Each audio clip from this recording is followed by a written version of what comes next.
fun in the nursery.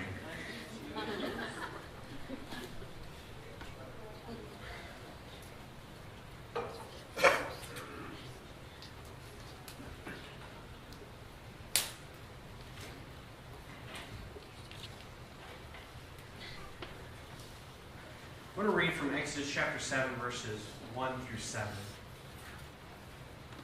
Last week we were with Moses at the burning bush, and we kind of took a detour on Wednesday night and talked about something a little crazy that happened in between the burning bush and talking to Pharaoh, but we need to get to the conversations he has with Pharaoh. We need to get to God's judgment on the people of Egypt. And so this morning we're going to actually be taking a bird's eye view of the plagues as they are all brought down upon Egypt.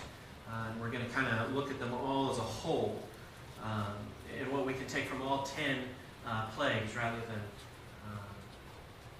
getting in on just one or one specific conversation. But if you'd read with me the first 7 verses of Exodus chapter 7, it says, "And the Lord said to Moses, See, I have made you like God to Pharaoh, and your brother Aaron shall be your prophet.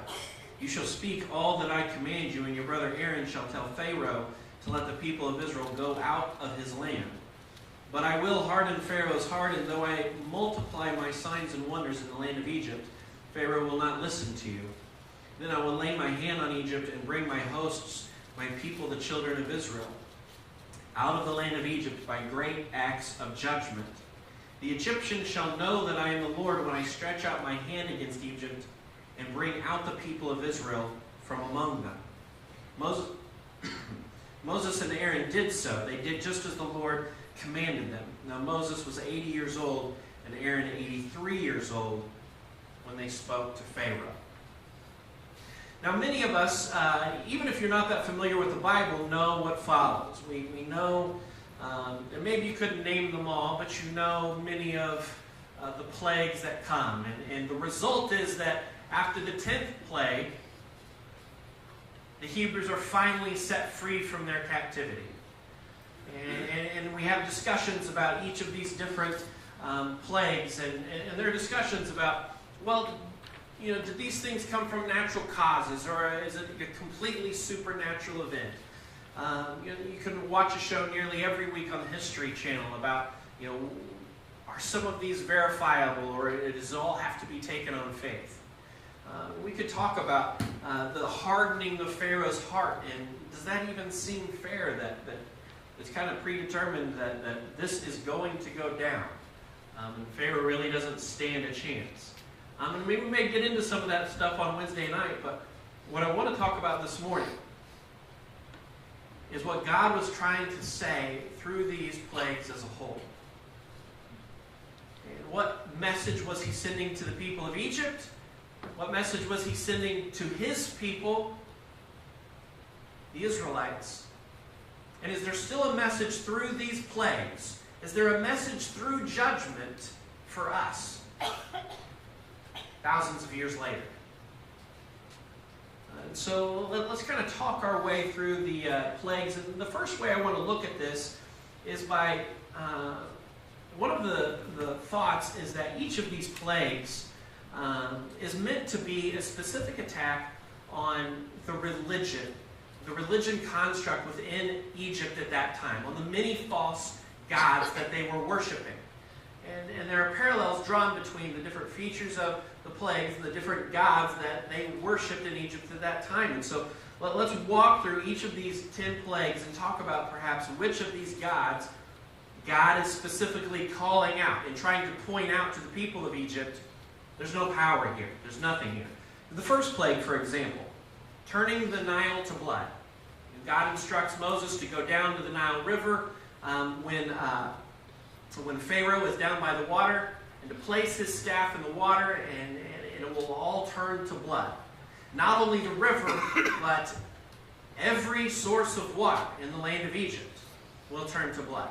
Even if you have water just sitting in a bucket in the corner of your kitchen, that water will turn to blood. All sources have been tainted by this plague. And so we can look at the way they worshipped back in that day, and we can see that they had a god of the Nile. His name was Apis. And Isis was the goddess of the Nile. And Noom was the guardian of the Nile. And it was said that the Nile was also believed to be the bloodstream of Osiris, who was reborn each year when the Nile River flooded.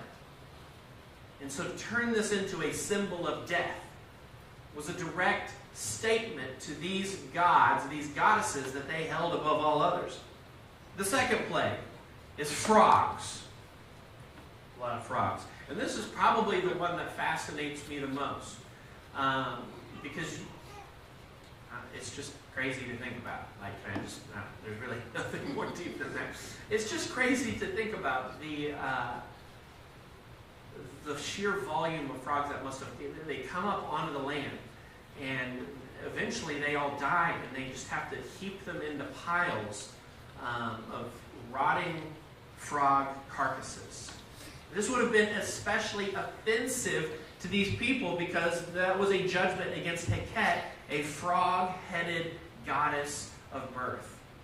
So there's a goddess of birth that had the head of a frog, and they're surrounded by piles and piles of dead frog bodies.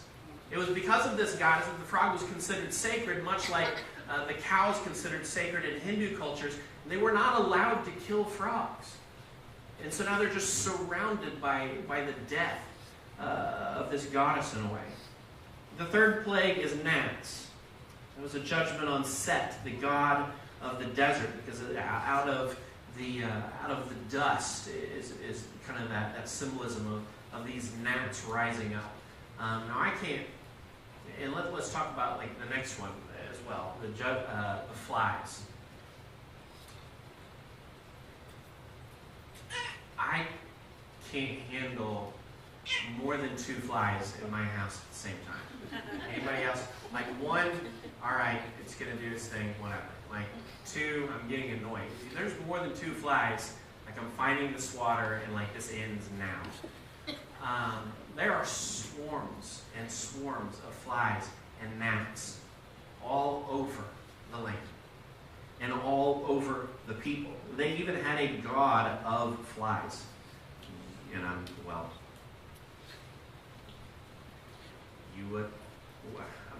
UATCHIT. I don't really want to try to pronounce it. And this was the first plague where not only are the sorcerers of the Pharaoh not able to duplicate it, but it's also specified that this was brought upon the Egyptians, but where the Israelites lived, there was no judgment. So they were not suffering in the same way that the Egyptians were. And this holds throughout all of the rest of the judgments.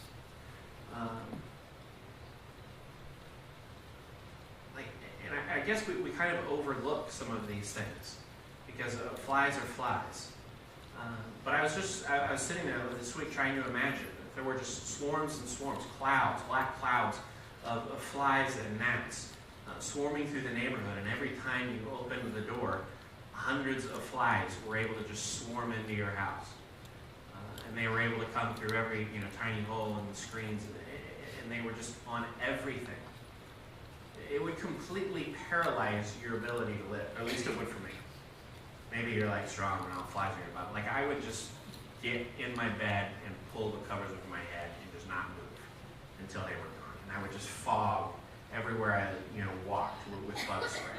Of course, they don't have any of these things we would use to protect ourselves. They don't have storm doors. They don't have bug spray. So they're just living covered in this.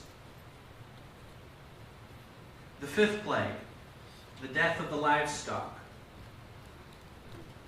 It was a judgment on the goddess Hathor and the goddess Apis, who were both depicted as cattle.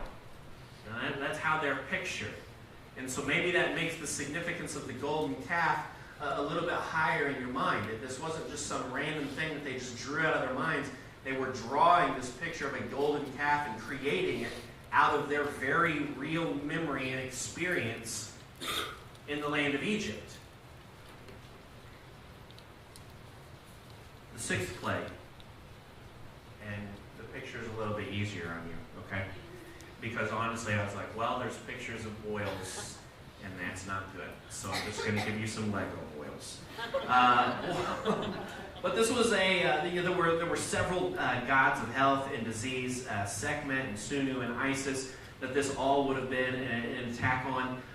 It says that the magicians at this time could not stand before Moses because they themselves were covered in boils.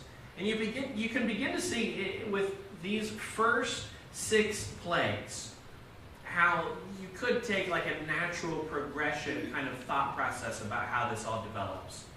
First, the waters are all struck, turned into blood. And so it would make sense that every living creature that could, including the frogs, would be compelled to come out of the river. And as they come out of the river, up into the land, it would be a plague on everyone living around that source of water. And then as they died, as they were separated from their source of life, from their source of food, you would just have to pile them up. And of course, like with death and blood and like the stench in the air, the flies and the gnats, you've seen this work out in nature around here. Flies just nowhere to be. Like you just send up the smallest smells of food and they are there. And so these swarms of flies and gnats develop, these carriers of disease. And so then the cattle begins to die. And boils are formed on the people. You can imagine from bug bites, from coming into contact with rotting flesh. This would have been a horrible time to live. Struggling to find a clean glass of water to drink. Struggling to find a place of peace to just sit. Like to do what you're doing now. You realize, in the context of thinking about the judgment upon the Egyptians, you are taking for granted right now, I would imagine, your ability to just sit and not have to worry. You can just sit. There's nothing, and I don't want to start some mental, you have to start scratching yourself, because I do that to myself. Like Heidi, she's a school teacher, she comes home every day talking about lice in her classroom. It's just immediate. I'm just scratching it all over my body. We take for granted the ability to just be. That was taken away from them. Just that peace of mind to be able to sit in a place and survive. Now there's a pause taken after the 6th plague when God brings a special warning to Pharaoh that these final plagues will be severe. It will be more than you have experienced up to this point. He's given the opportunity again to listen. The 7th plague is hail. And there's a sky goddess, Nut. There's Osiris, which is the crop fertility god. And there is Set, the storm god. All of which are insulted by this storm of hail that turns into fire when it hits the ground. And we've all been in hailstorms before. Whether it just lasted a few seconds and there's a few little, pea-sized, pieces of hail on the ground. Maybe has anybody been in one of these hailstorms where you look outside and it looks like it just snowed? It's just that thick. There have been hailstorms in the Texas Panhandle where hailstones built up 4 feet deep. That was just the magnitude of hail dumped in a small place in a small period of time. But the hail didn't just come and destroy, but it exploded into fire upon hitting the ground. And so you can imagine the devastation, not only to any remaining cattle that would have been out. And God gave them warning. He actually showed them grace and mercy in this. And some of the Egyptians listened, although many didn't. But he gave them warning so that you could bring in the cattle that you have left after the plague. But some didn't. And so any crops that were exposed, any cattle that were left out of this, any humans that would have been outside.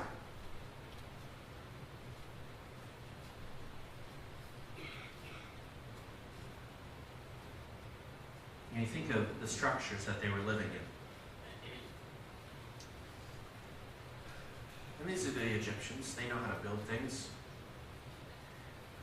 But you think about the poor and the structures they would have been living in. And think about the storm that passed through Haiti last week, Hurricane Matthew. And that's how I feel the Egyptians at that time must have been prepared for this storm that God brought. The 8th plague is locusts. And again, this is focused on Nut, Osiris, and Set, the gods of storm, the gods of crops. Everything is devoured. And this is something that, this is not a artistic rendering. This is a plague of locusts that occurred in Australia some years ago. This is something that does rise in a localized area from time to time. Locusts that just consume everything. And there was no harvest in Egypt that year. There was no food to bring. And their only source of life had been completely tainted. The Nile River. The 9th plague, darkness,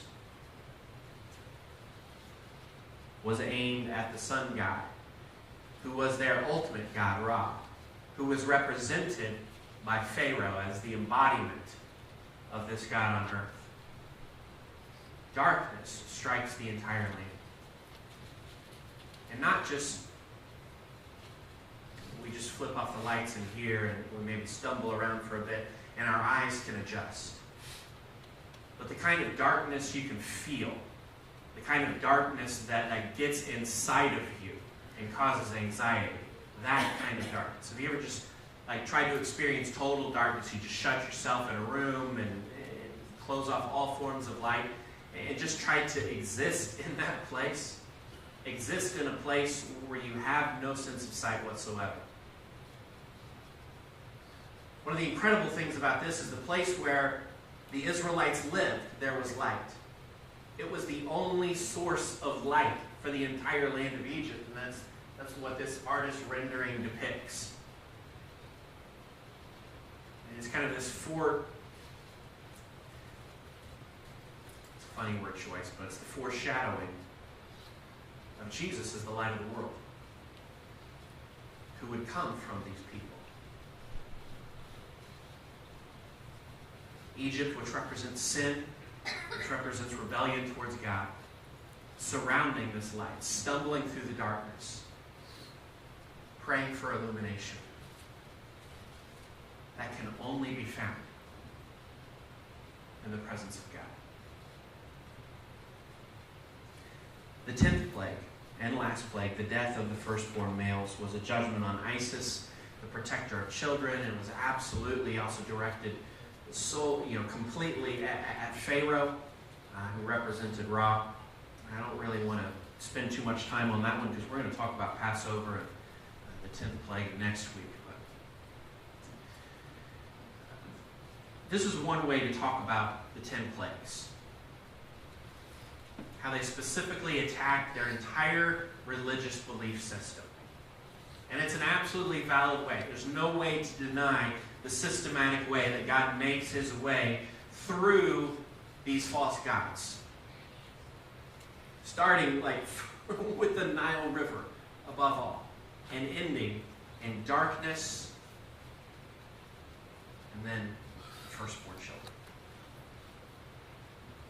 But I think there's another way to look at this, because I think it's safe to assume, although it was a completely different society and culture and way of living, I think it's safe to assume that there were probably those who adhered to the traditions but didn't necessarily believe with all of their heart in all of these gods. But they believed in the power structures which these gods represented. Think about what would have been important to these people at that time. All of it was dismantled. Everything that, as an Egyptian, if you were going to take religion completely out of it, everything that you could put your faith in was destroyed, starting with the Nile River. Their source of life, their source of water, everything that their seasons revolved around, their harvest revolved around, was the Nile River. And that's the first thing God takes out. And from this, they lose all of their wealth. Wealth back then, and you can read through the Bible and you see when wealth is expressed, it's almost always in terms of like how many sheep, how many cattle, how many goats you have. Their crops were destroyed. Their cattle was destroyed. Their economy was destroyed. Their government was completely useless, helpless, and seemed to make the problem worse. You would assume that as a citizen of the mightiest empire at that time, that the people in charge would have this under control. But they're just as helpless as the poorest among them. And so if I don't have an economy, if I don't have the lifeblood of our nation, which is the Nile River, if even the people in power can't do anything, at least we have a military. And it meets its end at the bottom of the Red Sea.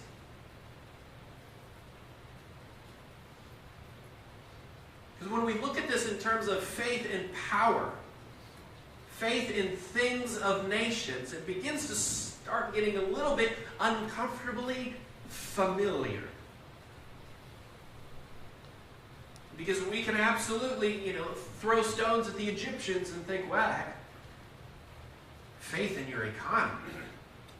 Who would do such a thing? Faith in your government and your representatives and the people in power.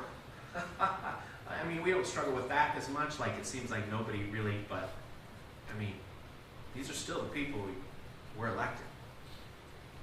They're not coming from nowhere. Faith in military? Maybe I should take a few steps back.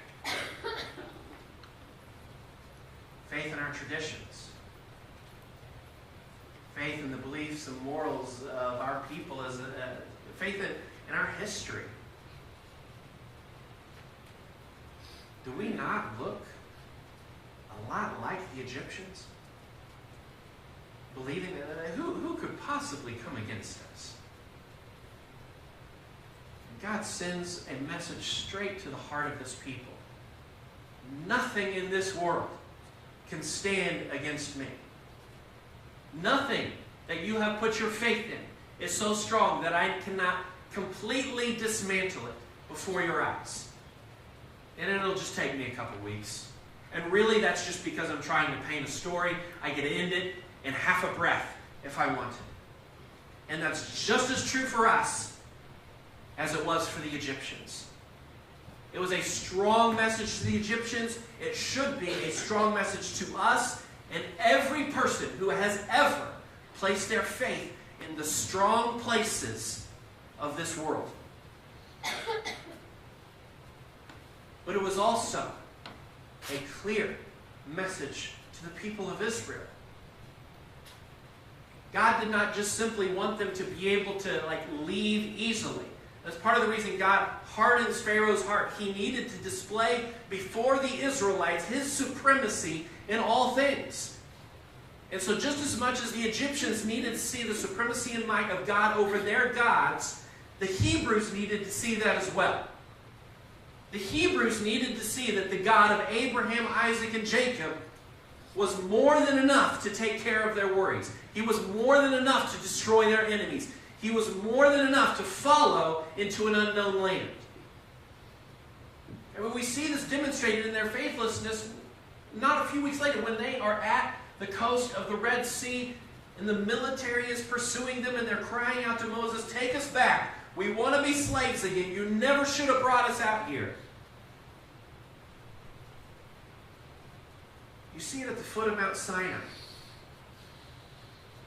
Moses is gone for 40 days, and they assume he's dead.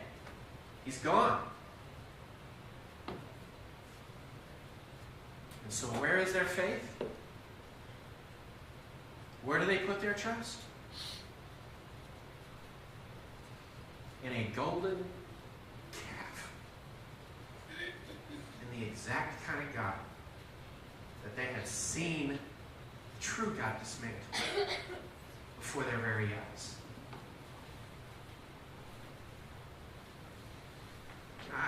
I don't, we can paint all kinds of parallels between us and both of those people groups.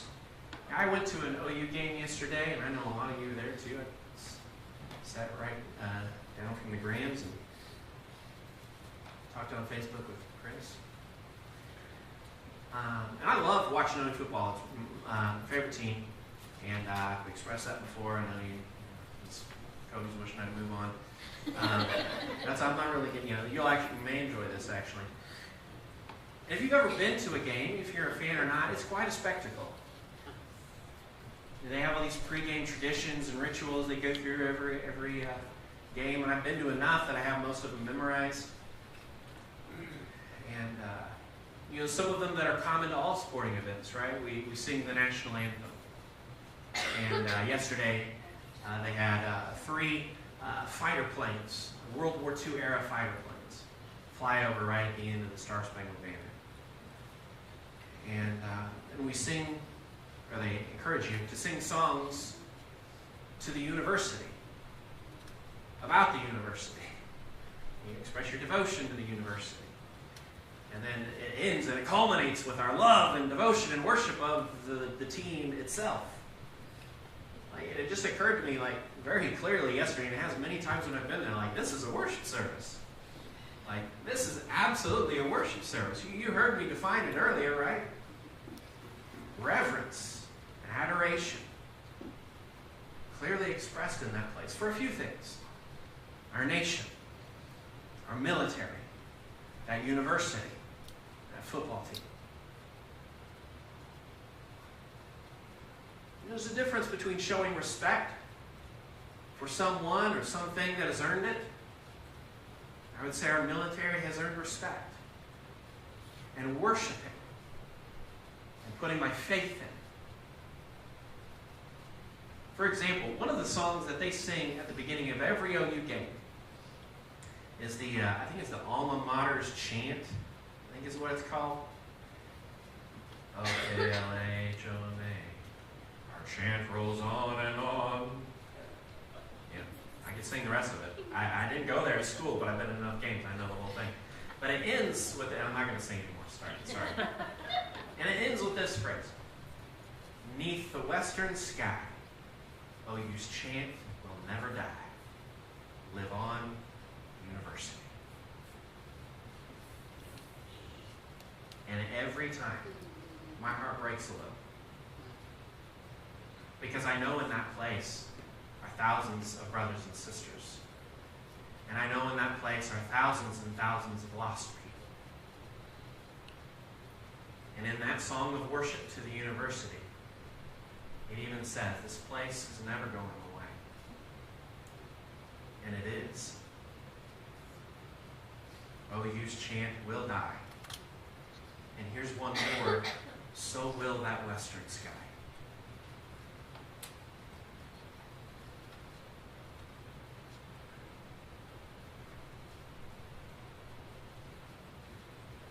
Turn you to Psalm chapter 20. It says, "Now I know that the Lord saves his anointed. He will answer him from his holy heaven with the saving might of his right hand. Some trust in chariots and some in horses, but we trust in the name of the Lord our God. They collapse and fall, but we rise and stand upright." This message is not just for the Egyptians. It's not even just for the people that God is taking out of the Red Sea, or out of Egypt across the Red Sea. This message is for us thousands of years later. That there is nothing on this earth. There is no system. There is no power construct. There is no team. There is no school. There is no state or nation or military that I can put my faith in. My faith belongs firmly in the name of God Most High. He is the source of life, both now and forever. Everything else is passing away. Do I show respect to people who deserve it? Absolutely. Do I honor and appreciate those who've done much for me and my family? You better believe it. that list. I'm not even top of that list. They belong on the same list. Yeah. The only one that matters is the God of Abraham, Isaac, and Jacob. He is the one who is able to come into Egypt. He is the one who is able to come into your life no matter how entrenched, no matter how brainwashed we are, no matter how addicted to temptation and sin we are. And He is the one who is able to destroy all strongholds, destroy all temptations, destroy all condemnation, and bring us out into a land of promise. Bring us into a life of hope.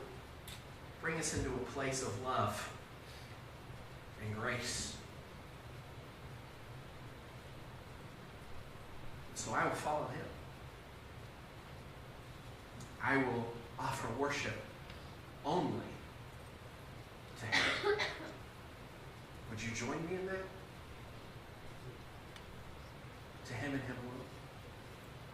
Would you be standing and singing this morning as we worship?